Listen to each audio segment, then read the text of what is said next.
माजी में अगर मैं नहीं जाऊं तो आजम स्वाति साहब स्टैंडिंग कमेटी की मीटिंग में, जिसमें इलेक्शन कमीशन के नुमाइंदे मौजूद थे, उनके साथ ऐसी लैंग्वेज यूज की, उनको गालियां दी। सब्सक्राइब करें और बेल दबाएं ताकि कोई खबर रह न जाए।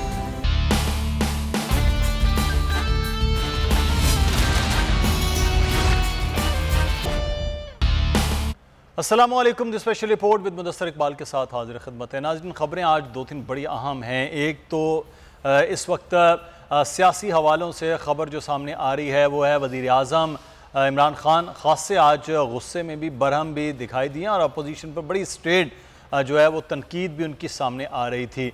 लेकिन साथ ही साथ आज हुकूमती एक विकेट बहुत बड़ी गिरी है और वो है सेनेटर फैसल वाउडा की, जिन पर ताहयात नाअहल करार दे दिया गया है इलेक्शन कमीशन की जानिब से।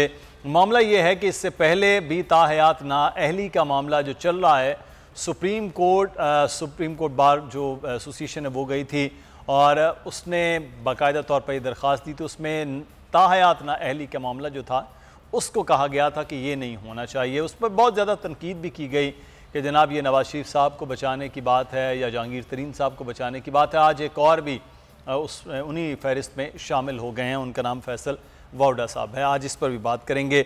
और एक और मामला भी है और वो है खैबर पख्तूनख्वा के दूसरे मरहले, जिसमें इलेक्शन जो है वो उसको मौखर किया गया था और पेशावर हाई कोर्ट का हुक्म जो है वो आज सुप्रीम कोर्ट ने मुअत्तल कर दिया है। तो इलेक्शन कमीशन क्या कोई फ़ैसला ख़ुद करता है तो उसके लिए फिर क्या मामलात होते हैं, आज इस पर भी हम बात करेंगे। लेकिन आगाज़ कर लेते हैं इस बड़ी ख़बर से कि फैसल वाउडा साहब जो हैं वो नाअहल हुए हैं। इस वक्त हमारे साथ मौजूद हैं आरिफ चौधरी साहब, सीनियर कानूनदान हैं। बहुत शुक्रिया आरिफ चौधरी साहब आपके वक्त का। और हमें ज्वाइन किया है इस वक्त अफजल खान साहब ने, साबिक एडिशनल सेक्रेटरी इलेक्शन कमीशन रह चुके हैं। खान साहब आपका भी बहुत शुक्रिया। खान साहब आपसे आगाज़ कर लेते हैं। ये फैसल वाउडा साहब को जो है चीज़ें छुपाने के जुर्म में, यानी कि ये मामला हम इसे यही कहेंगे कि 61-62 पर पूरा नहीं उतरे हैं और दोहरी शहरियत छुपा ली उस वक्त और झूठ बोल दिया गया, गलत हलफनामा दे दिया गया और उस पर उनको नाअहल करार दे दिया गया है। तो ये उसी फहरिस्त में शामिल कर लिया जाए जिसमें मियां नवाज शरीफ साहब या जहांगीर तरीन हैं, या इनका केस कुछ अलग है? बिस्मिल्लाहिर्रहमानिर्रहीम। मुदस्सर इकबाल, बात यह है कि 61 और 62 की आपने बात की, चौधरी साहब हमारे साथ हैं। और पाकिस्तान में अगर आपने इलेक्शन प्रोसेस को नीट एंड क्लीन करना है तो उसमें 61 और 62 जो आइन में मौजूद है लेकिन उसके ऊपर कोई अमल नहीं होता, उस पर अमल होना चाहिए। अगर ये इलेक्शन कमीशन ने इसकी इब्तिदा कर ही दी है तो इस कानून की रूह से जो बंदा भी झूठ बोलने पे मशहूर हो, यानी फासिक और फाजिर हो, जो कहता हो कि लंदन तो क्या पाकिस्तान में भी मेरी प्रॉपर्टी नहीं है, ऐसा आदमी कोई इलेक्शन लड़ ही नहीं सकता। इसलिए कि 62 और 63 के 61 और 62 के तहत वो आम झूठ बोलने वाला, उसका सबूत मौजूद है। ये तो बहुत अच्छी बात है कि अगर इसके ऊपर अमल हो। दूसरी बात यह है कि इसके जो कानूनी नुकात हैं कि उसने कितना बड़ा जुर्म किया, कि उसने क्या छुपाया, जबकि हम इस वक्त पूरे जो पाकिस्तान से बाहर 90 लाख पाकिस्तानी वोटर्स हैं उनको वोट का हक भी दे रहे हैं और उनको कैंडिडेचर का राइट भी दे रहे हैं। बात यह है कि ये अब कानून की रूह से देखा जाएगा कि अगर उन्होंने इतना बड़ा जुर्म किया है, लेकिन अभी तक 2-3 फैसले, बल्कि शायद 4 फैसले पिछले 1 महीने के अंदर अंदर इलेक्शन कमीशन ने किए और वो सारे पीटीआई यानी सिटिंग गवर्नमेंट के ख़िलाफ़ थे। और मुझे तो ऐसा ही मजबूत इलेक्शन कमीशन चाहिए, लेकिन वो इलेक्शन कमीशन सिर्फ हुकूमत के लिए मजबूत ना हो या सिर्फ अपोजिशन के लिए मजबूत ना हो। पाकिस्तान की हिस्ट्री में पहली दफ़ा यह है कि इस इलेक्शन कमीशन का जो सारा जोर है वो लगता यह है कि वो पीटीआई की सिटिंग गवर्नमेंट पर, पहले उन्होंने रिवील किया, उन्होंने बताया कि जी फॉरेन फंडिंग हुई है पीटीआई की। बात यह है कि अगर इतना बड़ा जुर्म किया था उन्होंने तो आपने अब तक उसको डी रजिस्टर क्यों नहीं किया, आपने उससे वो बल्ले का निशान वापस क्यों नहीं लिया? उसके बाद उनके जितने भी अभी 4-5 डिसीजन हुए हैं, डी खान का इलेक्शन था उसमें उन्होंने बंदा ही मुखालिफ जो पीटीआई का बंदा था उसको डिस्क्वालीफाई किया, जिसकी मिसाल इलेक्शन कमीशन में नहीं मिलती, अगरचे उसको रिलीफ इमीडिएटली मिल गया। लेकिन कहने का मतलब ये कि इसका मतलब ये है कि सर इलेक्शन कमीशन में जो फैसले हो रहे हैं क्या वो कानून से मावरा हैं? आरिफ चौधरी साहब से भी बात कर लेते हैं। आरिफ चौधरी साहब, ये बहरहाल उनको तो ये भी कहा गया है जितनी मराहत और जो चीज़ें एमएनए के तौर पर वो ली हैं वो भी वापस किए जाएं, सेनेटरशिप भी उनकी ख़त्म की जा रही है। तो ये जो फैसले आ रहे हैं उन फैसलों को चैलेंज करने का जो मामला है वो भी हो रहा। एक तो उमर अमीन गंडापुर साहब को रिलीफ मिल गया, फैसल वाउडा साहब के पास कोई ऑप्शन है कि ये इलेक्शन कमीशन के इस फैसले को अब चैलेंज करें, और कैसे कर सकते हैं और कहाँ कर सकते हैं? बहुत शुक्रिया। ये जो परसेप्शन है जिसका अफजल खान साहब ने जिक्र किया है ये बहुत इम्पॉर्टेंट है और ऐसा नज़र आ रहा है। लेकिन कानूनी तौर पर मैं आपसे ये अर्ज़ करूँगा कि फैसल वाडा साहब का केस जो है, अगर तो उसे वो देखा जाए दोहरी शरीयत वाला मामला, तो सेनेट में उन्होंने वो दोहरी शरीयत वाली बात जो है वो ऑलरेडी ख़त्म कर दी थी, चूँकि उन्होंने और यही केस था उस वक्त हमारे जो रहमान मलिक साहब थे उनका भी। तो ये जो जिस वक्त कौमी असम्बली में वो मुंतखब हुए उस वक्त उन्होंने जो वहाँ हलफनामा दिया, अगर तो वो ऐसा था कि जिसमें उन्होंने दोहरी शरीयत को छुपाया और जो कि केस उनका यही बनता है जी, उसकी बुनियाद पर इसे वो प्रोसीड कर रहे हैं। वरना मामला तो तय हो गया था, क्योंकि उन्होंने जब इस्तीफ़ा दे दिया दोहरी शरीयत से और उन्होंने सेनेट में आ गए, तो सेनेट में उस वक्त वो डिसक्वालीफाइड नहीं थे, एलिजिबल थे। वो 62F में वो नहीं आते थे, 62 और 63 जो है इसमें यानी इस पे एप्लीकेबल है जी आइन के, तो उसमें तो वो नहीं आते थे। लेकिन ये हुआ कि उसे अब वो जिस बुनियाद पर ले रहे हैं वो ये है कि जी उन्होंने उस वक्त झूठ बोला था। सही। अब अगर वो केस देखा जाए तो एग्जैक्टली वही रहमान मलिक साहब वाला केस है, लेकिन मुझे ये लगता है कि शायद सुप्रीम कोर्ट में उन्हें कुछ रिलीफ मिल जाए। जिस तरह की सिचुएशन अब चल रही है उसमें इसे यानी डिस्क्वालिफिकेशन को ज़्यादा इम्पोर्टेंस हासिल है, चूँकि मामला उनके पास डिस्क्वालिफिकेशन का था इस बुनियाद पर कि वो दोहरी शरीयत वाला मामला है। तो उसे शायद ये जो सच और झूठ वाला मामला है वो इतना ज़्यादा ना उनके आड़े आए। तो अगर ये ना आया तो फिर उनकी शरीयत यानी वाली शर्त तो वो ख़त्म कर चुके हैं। लेकिन मैं एक बात से इनसे एग्री जो करता हूँ वो ये है कि ये हमारी बदकिस्मती ऐसी क्यों है कि यहाँ पूरे 5 साल तक सुप्रीम कोर्ट में स्टे की बुनियाद पर शहबाज शरीफ साहब जो थे वो हुकूमत कर गए, उनका केस ही नहीं चला। और इसी तरह यही इलेक्शन कमीशन जो है इसके पास मुतअद्दद ऐसे केस पड़े हैं, यानी ख्वाजा साद रफीक का केस था सर 2000 जो है वो 13 के इलेक्शन के बाद से। ख्वाजा साद रफीक साहब का भी आपके सामने इलेक्शन लाहौर वाला, वो भी उस स्टे पर पूरा एमएनए भी की, उन्होंने वजारत रेलवे भी की।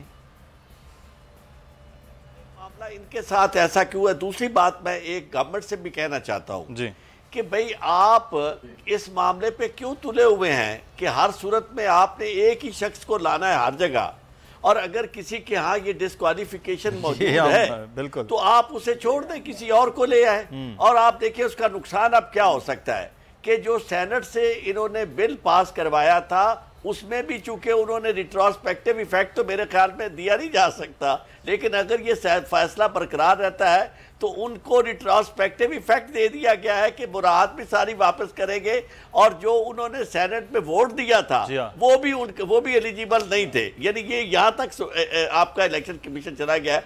तो इस मामले में तो इस हद तक बात हो सकती है कि ये जो वोट अगर वो डिस्काउंट कर दिया जाए तो जो बिल सेनेट ने पास किया था जो कानून की शक्ल इख्तियार कर चुका है उसे भी विद रिट्रोस्पेक्टिव इफेक्ट जो है वो उसे भी ख़त्म कर दिया जाए।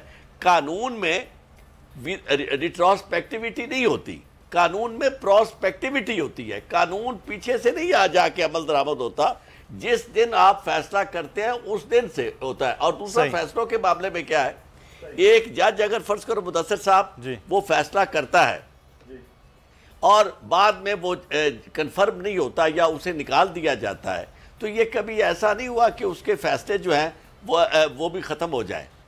उसका यानी उसका ये अमल जो है कि वो जज नहीं रहा, वो अहल नहीं था, ये अलग है।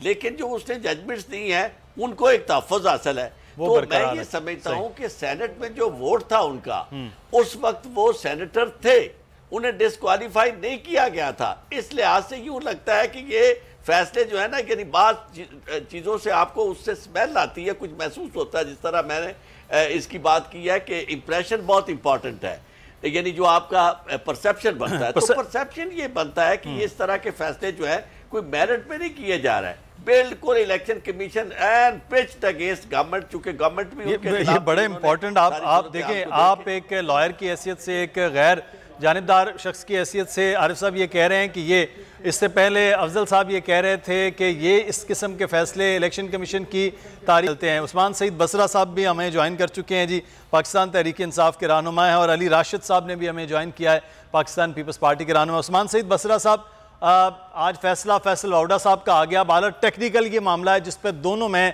माहिरीन की, एक कानूनी माहिरीन है, दूसरे इलेक्शन कमीशन के बड़े सीनियर आदमी रह चुके हैं, उनकी माहिराना राय, वो दोनों स्मेल किसी की बात कर रहे हैं। लेकिन बहरहाल ये फैसला था, ये तो था कि फैसल वाउडा साहब ने कुछ चीज़ें छुपाई थी, जिस बात को वो तस्लीम करने के बाद वो छोड़ भी गए, MNA शेप और सेनेटर बन गए। अब बहरहाल ये फैसला आ गया। इससे पहले 2 दिन पहले एक फैसला आया, वहाँ से भी आप अदालत से रिलीफ मिला। आपके खिलाफ फैसले इलेक्शन कमीशन से क्यों आ रहे हैं? बिस्मिल्लाहिर्रहमानिर्रहीम। मुजफ्फर भाई, आपका बहुत शुक्रिया। सबसे पहले तो मैं आपकी शुक्रिया करूँ कि आज इलेक्शन कमीशन ने जो फैसला सुनाया है, सबसे पहले तो आप देखिए कि क्या मेरी पार्टी से किसी आदमी ने उठ के इलेक्शन कमीशन को, जैसी कि रवायत है कि जहाँ इलेक्शन कमीशन ने कुछ सियासी फैसले सुनाए तो इलेक्शन कमीशन को गालियां भी दी गई, इलेक्शन कमीशन का घेराव भी किया गया, इलेक्शन कमीशन को डायरेक्टली ये भी कहा गया, न सिर्फ इलेक्शन कमीशन को बाकी पाकिस्तान की आला तरीन अदलिया को इंटिमिडेट किया गया, उनको गाली दी गई, उन पर तबर्रा किया गया, इवन के पाकिस्तान की आला तरीन सुप्रीम कोर्ट पे हमले किए गए, क्योंकि फैसले किसी खास आदमी के खिलाफ थे और किसी खास आदमी के हक में नजर आ रहे थे। पहले शर्त ये है कि इमरान खान ने पाकिस्तान के अंदर ये सियासी कल्चर दिया है कि आप इदारे वहाँ वो इलेक्शन, अब मैं तो कोर्ट एंड कोर्ट कह रहा हूँ कि इदारे वहाँ वो इलेक्शन कमीशन में क्यों ना हो, कि रिस्पेक्ट करें, उनके फैसलों को रिस्पेक्ट करें, और उसके अगेंस्ट अगर हम समझते हैं तो सहमा फसाई बाकी नजर के अंदर ये एक डिफेक्टिव का डिसीजन है, तो हम उसके ऊपर कोर्ट्स मौजूद हैं, हम उसमें जाएंगे। हम ये समझते हैं कि इलेक्शन कमीशन को जो इंटरप्रिटेशन ऑफ लॉ है उसमें उनकी कंजरवी है, वो उसको समझ नहीं पाए हैं या वो इसको समझना नहीं पा रहे हैं शायद, लेकिन हम ऊपर कोर्ट पे चले जाएंगे और उसका जो भी फैसला आएगा पाकिस्तान की आला तरीन अदालतों का, उसको कबूल करेंगे, क्योंकि हमारी अदालतों को तबर्रा करने की, पाकिस्तान के इदारों को गाली देने की, पाकिस्तान के अदालतों पर पथराव करने की, पाकिस्तान की अदालतों के जजेस को बच्चों समेत निशान इब्बत बनाने की कोई रिवायत नहीं है, क्योंकि इमरान खान की पार्टी है। लेकिन आपके शो में अभी आरिफ चौधरी साहब बात कर रहे थे, देखिए Arif Chaudhary not just a lawyer, ये एक ऐसे नहीं कि एक वकील साहब है फिर कचहरी में बैठते हैं, नहीं, ये पाकिस्तान के मोतबर तरीन वकला में से आते हैं, ये पाकिस्तान की जो वकला की कम्युनिटी की हाईएस्ट लेवल पर जाकर रिप्रेजेंटेशन करते रहे हैं और इस्लामाबाद हाई कोर्ट के प्रेसिडेंट भी रहे हैं। अगर वो ये कह रहे हैं कि उनको इन फैसलों में किसी न किसी चीज की बू है, स्मेल है, मुझे कहने की अब जरूरत पेश नहीं रही। उससे पहले भी एक साथ जिनको मैंने जाना था वो बात कर रहे थे जी, अफजल खान साहब, वो भी यही कह रहे थे कि नाम नहीं सुन पाई। अभी अफजल खान साहब देखिए एक लंबा अरसा इलेक्शन कमीशन में रहे हैं। अफजल खान साहब वो आदमी हैं जो इस बात की गवाही भी देंगे कि इलेक्शन कमीशन की सोच पर जब अल्फी पड़ी है तो ये जो ब्रेन चाइल्ड किसका था, ये जो इलेक्ट्रॉनिक वोटिंग मशीन है, EVM है, ये भी आपको बताएंगे। अब मसला के साथ आप देखें डस्का का इलेक्शन हो तवातर के साथ, आप देखें ये खान वाला मामला हो, अली अमीन गंडापुरी के भाई वाला तवातर के साथ, आप देखिए कि आप ये फैसल वाडा वाला हो, एक तवातर है फैसलों के अंदर।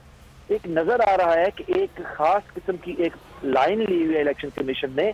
हम दोबारा से यही कहेंगे कि हम इंशाल्लाह ताला जब तक इमरान खान साहब की हुकूमत है, हम लेकिन बसरा साहब वो जो आप स्मेल की बात कर रहे हैं या बाकी लोग स्मेल की बात कर रहे हैं, ये भी तो है ना कि फैसल वाडा साहब ने गलत बयान अल्फी दिया, जब वो MNA शिप छोड़ी तो वो तब भी मशकूक हुआ। ये आज इलेक्शन कमीशन ने भी इस बात की है, तो कहीं ना कहीं कुछ था फैसल वाडा साहब के केस के अंदर कि जिसके फिर मुहर्रकात जो हैं वो उनके खिलाफ ही गए हैं। अच्छा, मैं इस पर ना मज़ीद भी बात करते हैं। इलेक्शन कमीशन के हवाले से, क्योंकि इलेक्शन कमीशन ने आगे इलेक्शन करवाना है सर, बल्दियाती जिसकी आप भी तैयारियां कर रहे हैं, बाकी भी तैयारियां कर रहे हैं। हमारे साथ अली राशिद साहब मौजूद हैं, पाकिस्तान पीपल्स पार्टी के रहनुमा। मैं बात इस पर करते जी, उनका टेक ले लेते हैं जी। अली राशिद साहब, पहले तो फैसल बाउडा साहब ने मेंबरशिप छोड़ी, फिर यहाँ से पाकिस्तान पीपल्स पार्टी उसी नशिस्त से वही उम्मीदवार जो हैं वो कामयाब भी हो गए। आज फैसल बाउडा साहब जो है वो नाअहल हो गए हैं सेनेट से, लेकिन जो हम कहेंगे कि इस फैसले के हवाले से आप लोगों ने तो खुशी मना रहे हैं, पाकिस्तान तहरीक इंसाफ हो या बाकी हमारे साथ प्रोग्राम में जो मुबस्सिर हैं वो कह रहे हैं कि यहाँ फैसले में शायद कुछ सुकम या कुछ चीज़ें हैं वो चैलेंज किया जाएगा। तो आपकी खुशी कहीं अधूरी तो नहीं रह जाएगी, सुप्रीम कोर्ट ने बहाल कर दिया तो? क्योंकि पहले भी आप खुशी मना रहे थे DI खान के हवाले से और फिर वो खुशी अधूरी रह गई आपकी।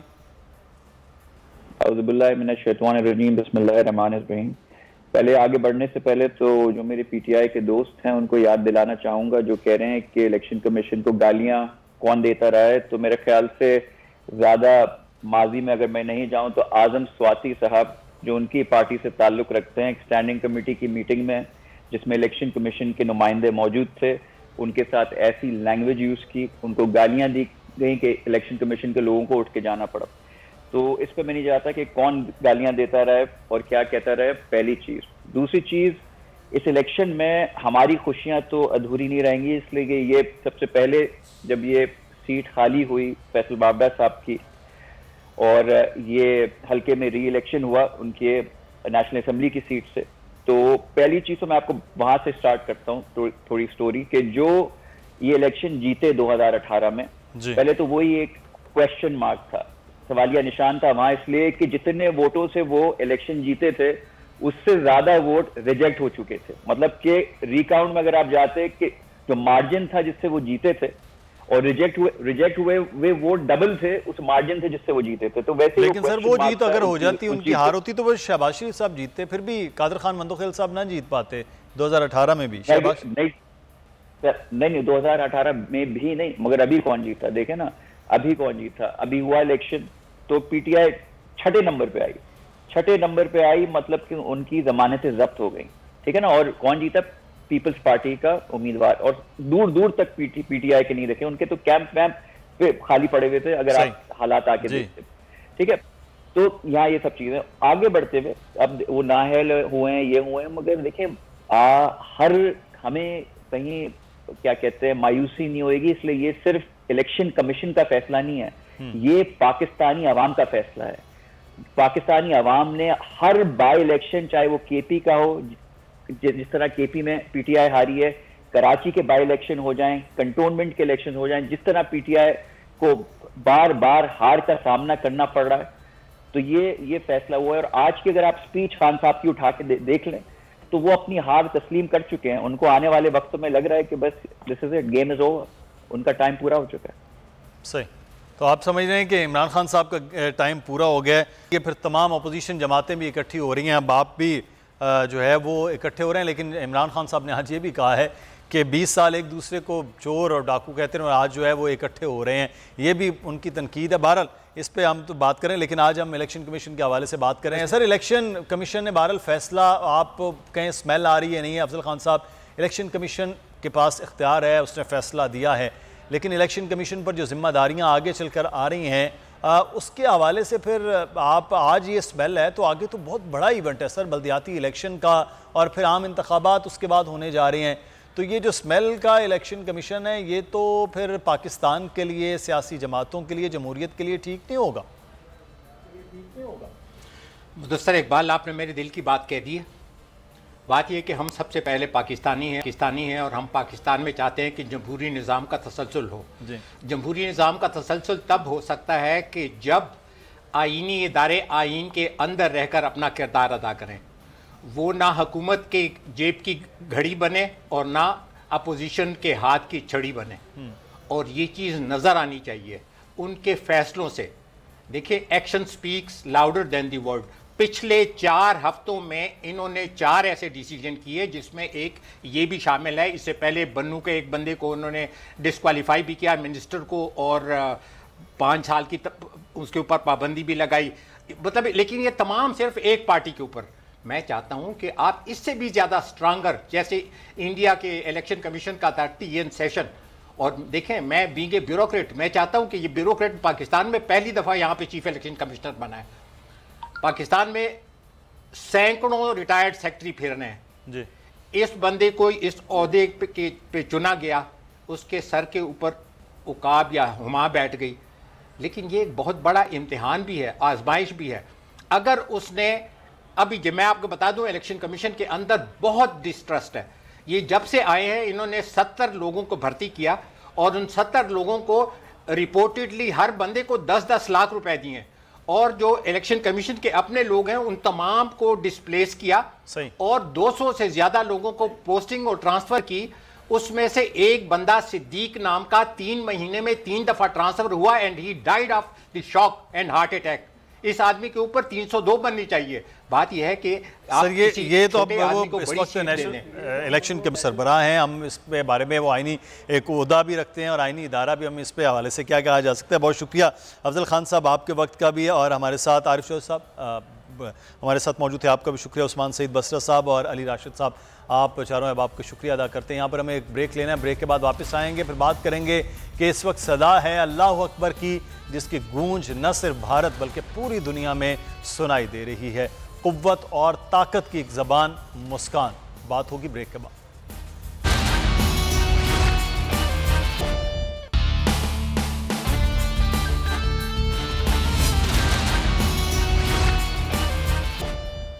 ब्रेक के बाद आपको खुश आमदीद कहते हैं। नाज़रीन, कल एक आवाज़ थी अल्लाह अकबर की। ये आवाज़ अब पूरी दुनिया में सुनाई दे रही है, दिखाई दे रही है।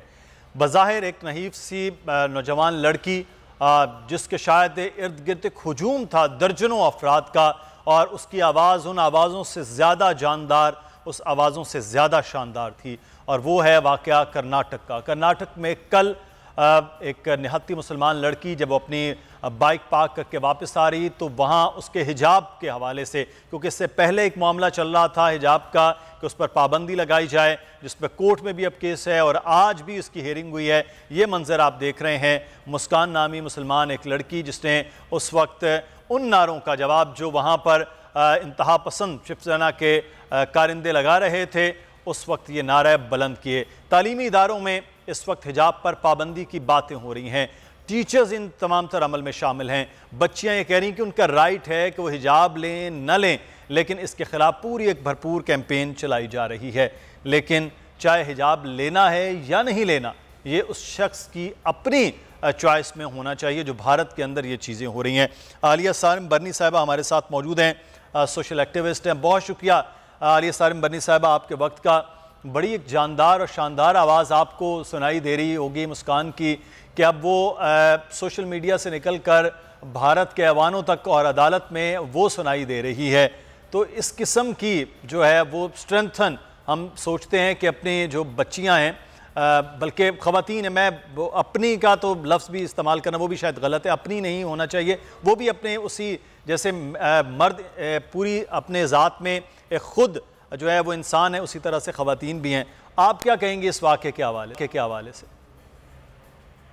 खातून को एक खास अल्लाह ताला ने ऐश दी है, उसकी आवाज दुनियावी एतबार से भी बहुत ऊंची है और उसकी आवाज अल्लाह तक भी पहुंचती है, क्योंकि जब उसको सिनफे नाजुक कहते हैं तो वो नाजुक है, वो कमजोर नहीं है। और बात ये है कि जब ईमान की बात हो तो हम नाजुक है, वो कमजोर नहीं है। बहुत बहुत खूबसूरत ये बात की है कि वो नाजुक है, कमजोर नहीं है, उसकी आवाज बहुत तवाना है। जी आलिया साहिबा। और मैं ये समझती हूँ कि अच्छा है, इंडिया की ऐसी चीजें नजर आनी चाहिए। जब वो कहते हैं जी ये हिंदुस्तान है और हिंदुओं के रहने की जगह है, तो जरा खुल के ये बात हो जाए ना। इनका कहना कुछ, दिखाना कुछ, करना कुछ, जरा अच्छा है दुनिया के पास ये सारी चीजें पहुंचे और ऐवानों तक पहुंचे, ये वीडियो सब तक पहुंचे। सिर्फ एक मैं ये नहीं समझती कि सिर्फ एक हिजाब ही इंसान का एक जाती मसला है। मैं तो ये समझती हूँ कि कोई भी मजहब ये उसका जाती मसला होता है। आप मजहब की बुनियाद पर उस पर तशद्दुद नहीं कर सकते और एक इंसान को मुकम्मल आजादी होती है। आप पाकिस्तान में देखें, ठीक है, वाकयात हर तरह के हर जगह हो जाते हैं, लेकिन हमारे मुल्क में अक़लियतों को, मैं अक़लियतें भी उन्हें नहीं कहती, मैं तो कहती हूँ हमारे मुल्क का ही हिस्सा है, उनको अपनी आजादी है। हमने किस तरह से सिख लोगों की उनकी इबादत की जगहों को खोला और पाकिस्तानियों ने खुले दिल से उसको एक्सेप्ट किया। इंडिया बातें बहुत करता है, ये पाकिस्तानियों के लिए क्या खोलेगा? हमारे जो माहीगीर हैं, जो हमारे मछेरे हैं, जिस अंदाज से पानियों में उनको ले करते हैं, जो हमारे कैदी हैं, ये तो उन लोगों के साथ इतनी बुरी तरह तशद्दुद करते हैं। हमारे यहाँ से जाने वाला तो हम चाय पिलाकर भेज दिया करते हैं और उनके यहाँ से आने वाला जहनी मरीज हो जाता है। लेकिन ये कमजोर अगर समझ रहे हैं, इनके जहन में ये है कि ये इस तरह से दबा लेंगे तो इनकी ये काम ख्याली है। कश्मीर पे जुल्म किसी अंदाज में भी करें, औरतों को करें, आंखें जाया कर दें, क्या ये दबा सके? ये दबा नहीं सकेंगे। बल्कि मैं तो यही कहती हूँ कि जितनी जल्दी दुनिया इनके अज़ाइम, इनके मकासद को समझ ले, जो औरत की बच्ची की पामाली कर रहा है वो मर्दों के साथ क्या हाल करते होंगे।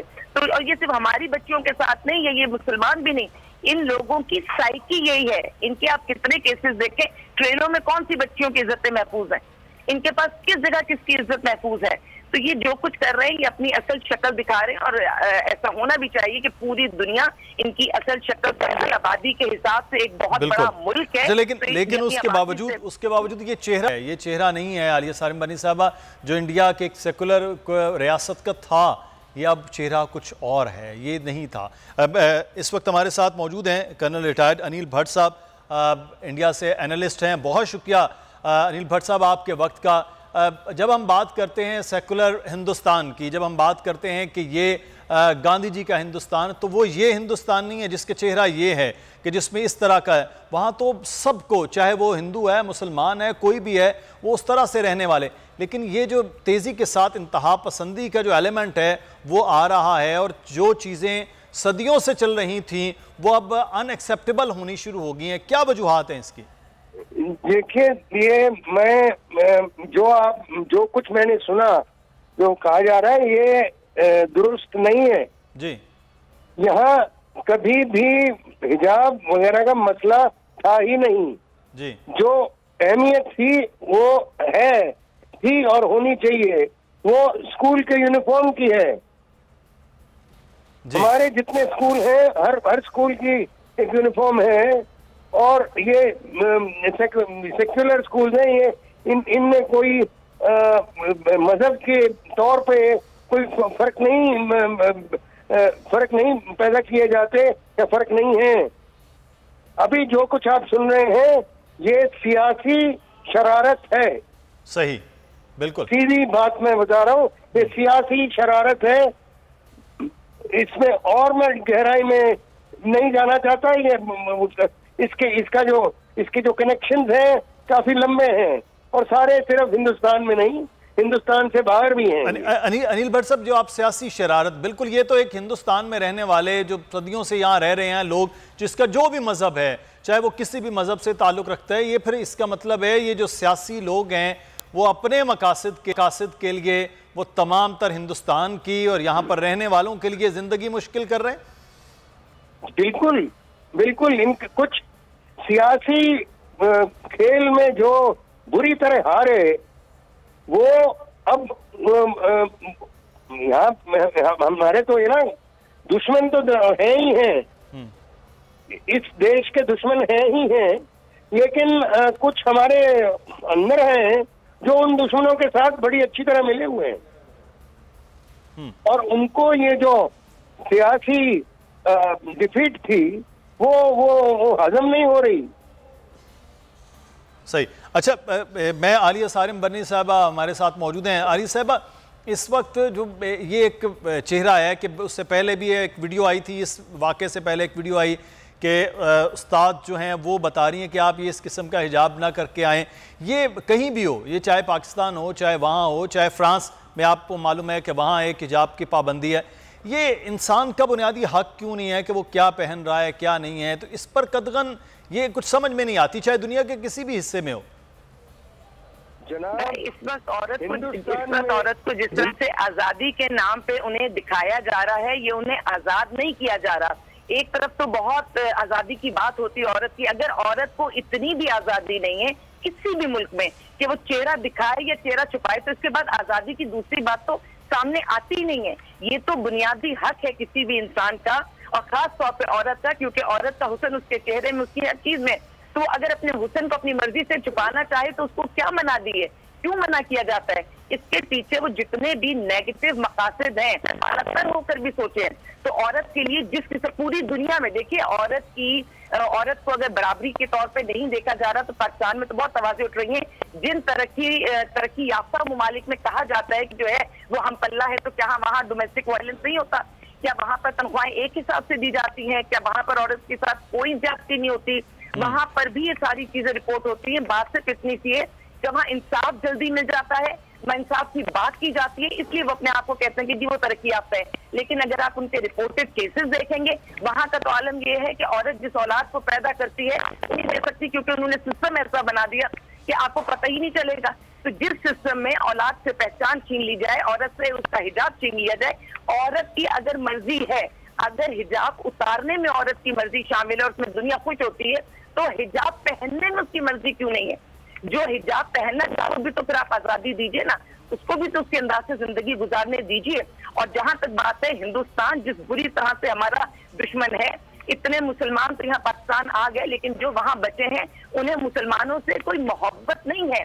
मोहब्बत तो उन्हें अपने वहाँ के लोगों की भी जो इश्यूज है, ठीक है वहाँ के सियासी इश्यूज हैं, लेकिन सियासी इश्यूज में भी वहीं पर उंगली रखी जाती है, उस एरिया पर सबसे ज्यादा हाईलाइट किया जाता है जहां से जल्दी आग लग जाए। वैसे तो सोशल मीडिया भी एक आग की तरह है।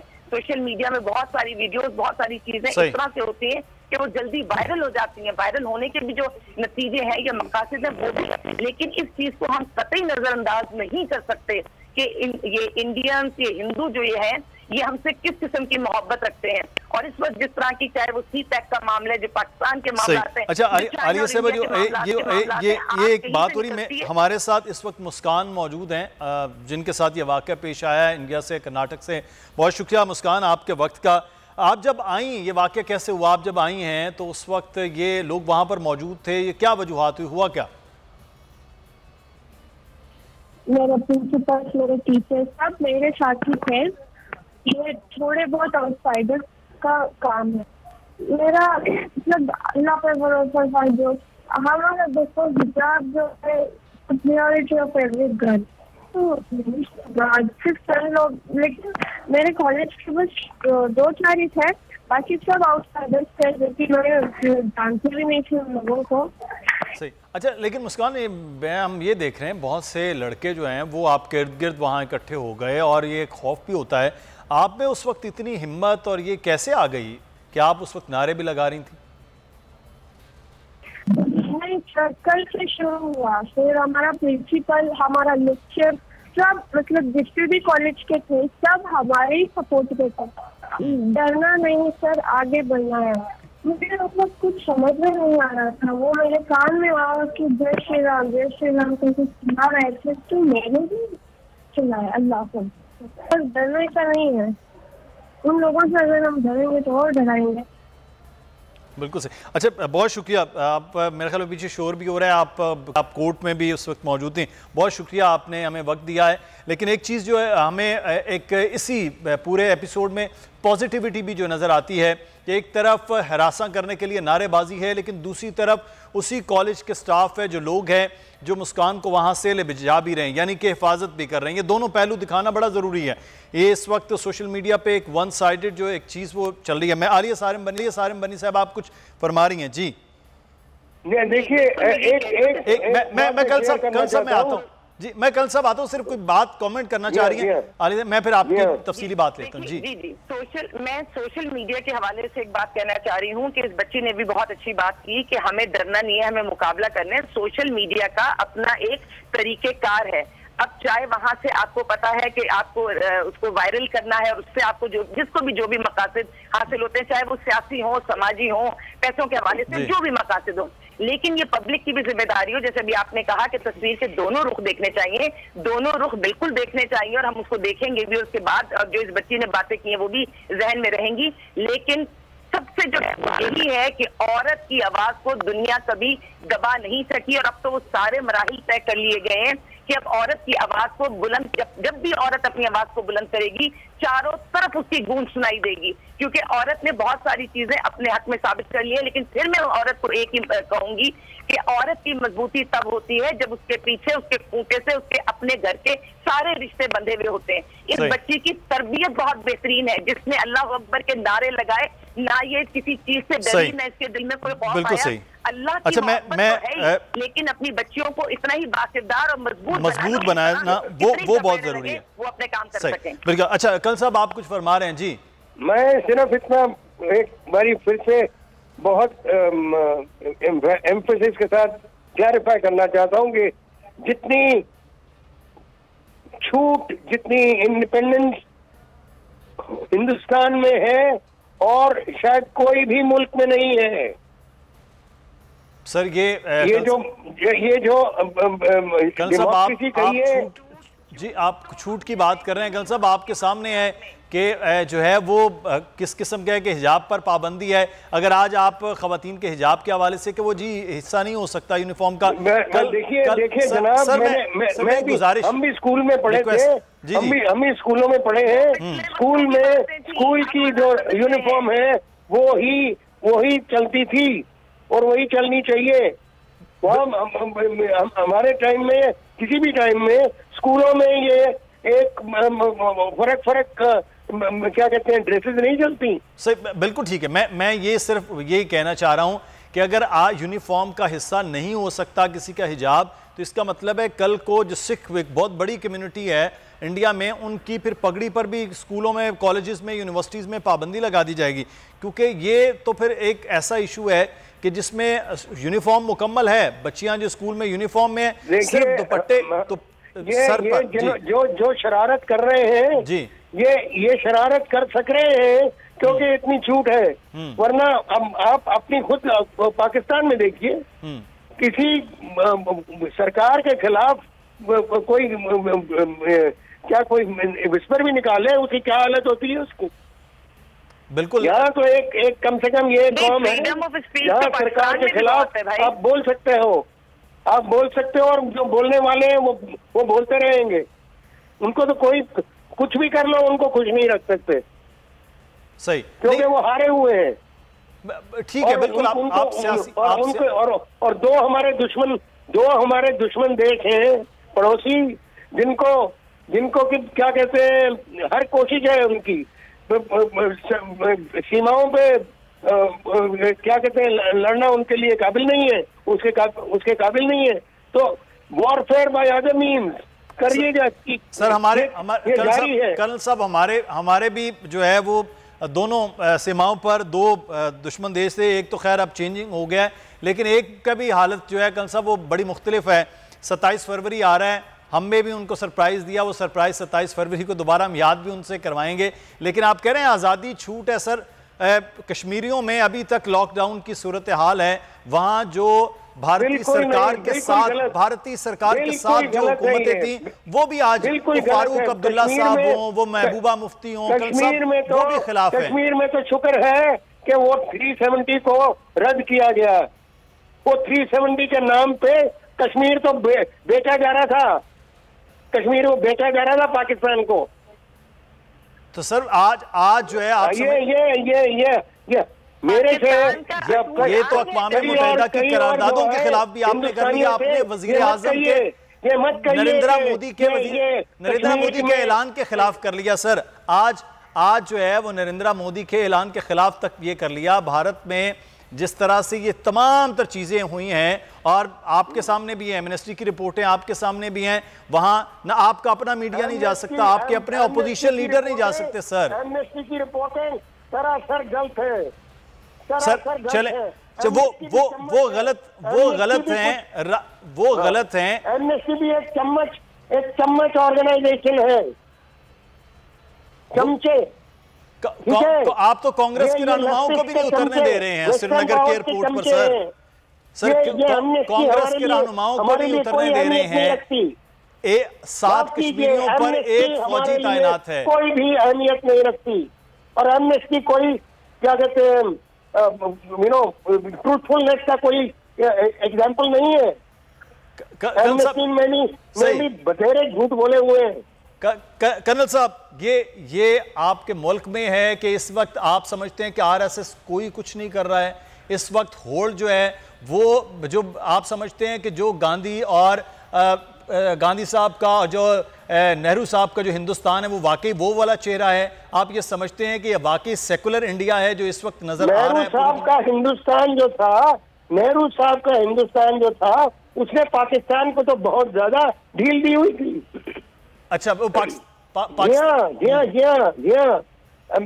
ये अब हिंदुस्तान है जहाँ की पॉलिटिकल विल हमारे दुश्मनों के खिलाफ कुछ तगड़ी हो गई है और वो सहा नहीं जाता। सर, आप दुश्मनों की बात कर रहे हैं, आपके वजीर आजम खड़े होकर ये खिताब करते हैं कि हम बलोचिस्तान जो हिस्सा है पाकिस्तान का, कहते हैं तो वहां पर वो करेंगे। वजीर आजम क्या बोल रहे हैं? ये इमरान खान जिन्होंने क्रिकेट खेलना बंद नहीं करना चाहिए था, ये क्या बोलते रहते हैं? आपके वजीर आजम सर खड़े होकर, कर्नल साहब आपके वजीर आजम खड़े होकर ये बात करते हैं कि हम बलोचिस्तान में बलोचिस्तान के लोगों को करेंगे, हम वहां पर हिट करेंगे, और आप किसी भी खुद मुख्तार मुल्क के ऊपर ये बात कर सकते हैं कि बलोचिस्तान में जाकर, सर बलोचिस्तान पाकिस्तान है, वो इंडिया नहीं है। प्राइम मिनिस्टर जो है इमरान खान, वो मकबूजा कश्मीर नहीं है जहां आप ये कर सकते हैं। झूठ, सरासर झूठ में झूठ बोली जाते हैं। क्या बात कर रहे हो आप? चले बहसियत एक आप इंसान, आप पढ़े लिखे आदमी हैं कर्नल साहब, हम आपके, क्योंकि आप सोल्जर भी रहे हैं, सोल्जर्स की हम इज्जत करते हैं, क्या आप आज की इस वाकया ये जो कल हुआ है, आपके सोल्जर्स की भी हमने इज्जत की सर? हम 1971 सर, में हम तो 1 लाख सोल्जर्स आपके हमने चाय पिला के भेजा है सर, चाय पिलाई है, चाय पिलाई थी, वो विंग कमांडर थे, हमने सल्यूट भी किया क्योंकि वो अफसर थे, वो आए थे, वो वहां जहाज तो चलो हम वो गिर गया, वो आपका तबाह हो गया, आपका नुकसान हो गया, वो नुकसान तो नहीं दे सकते थे, लेकिन हमने चाय पिलाई है सर, उनको भेजा है वापस कि जनाब ये आप जाएं, आपका ये काम ही नहीं, जो काम आप नहीं कर सकते वो नहीं कर सकते, हमने उनको बड़ी इज्जत के साथ वापस भिजवाया है। मैं सिर्फ ये कहूंगा कि ये जो वाकया है, इस वाकये के हवाले से कर्नल साहब, आप एक बीइंग ए ह्यूमन, आप इस वाकये की मजम्मत करते हैं कि इस तरह से नहीं होना चाहिए कि किसी लड़की को 40 लड़के हरासा कर रहे हों, चाहे उसका किसी भी मजहब से ताल्लुक हो। जितनी औरतों की, या मतलब जितना उनको महफूज होना चाहिए, जितनी उनकी देखभाल, और कोई मुल्क में ऐसी नहीं है, और कोई मुल्क में फ्रीडम नहीं है जिस तरह की यहाँ है। सर आपके पास रिकॉर्ड है, दिल्ली के अंदर बसों में रेप होते हैं, आपके पास रिकॉर्ड है, आपके पास फॉरेनर टूरिस्ट खवातीन के रेप हुए हैं कर्नल साहब, फॉरेनर टूरिस्ट खवातीन के रेप होते हैं, आपके पास रेप की रेशो सबसे ज्यादा दुनिया में है। आपके मुल्कों में तो होते हैं, आपके मुल्क हम तो कह रहे हैं सर होते हैं, हम तो बरमला इसका इजहार भी करते हैं, मानते भी हैं, लेकिन आप तो मान भी नहीं रहे, आप कह रहे हैं बिल्कुल सब सही है। अगर आप ये सब सही का चेहरा दुनिया को दिखाएंगे नहीं नजर आएगा लोगों को। अब वो सर वो दूरदर्शन का दौर नहीं हो सकता जिसमें खबर ना हो, सोशल मीडिया पे आ जाती है सर।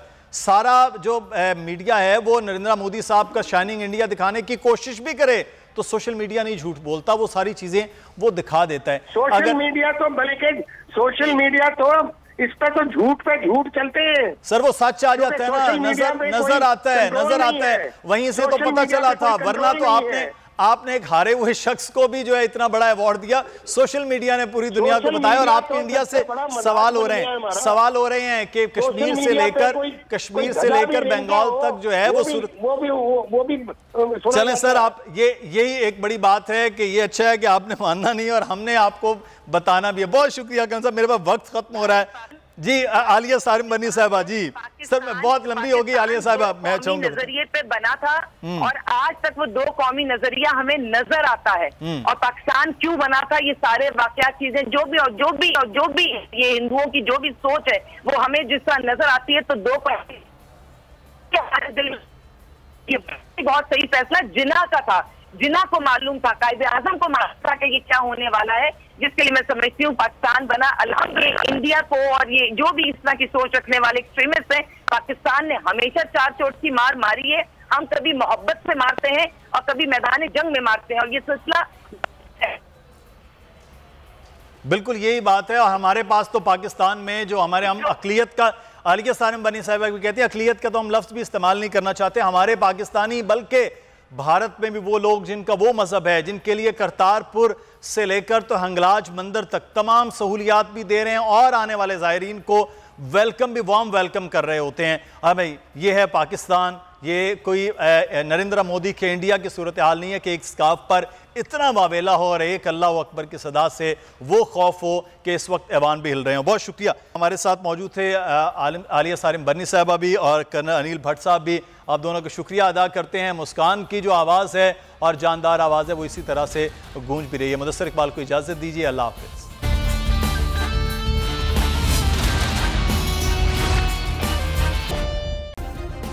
सब्सक्राइब करें और बेल दबाएं ताकि कोई खबर रह न जाए।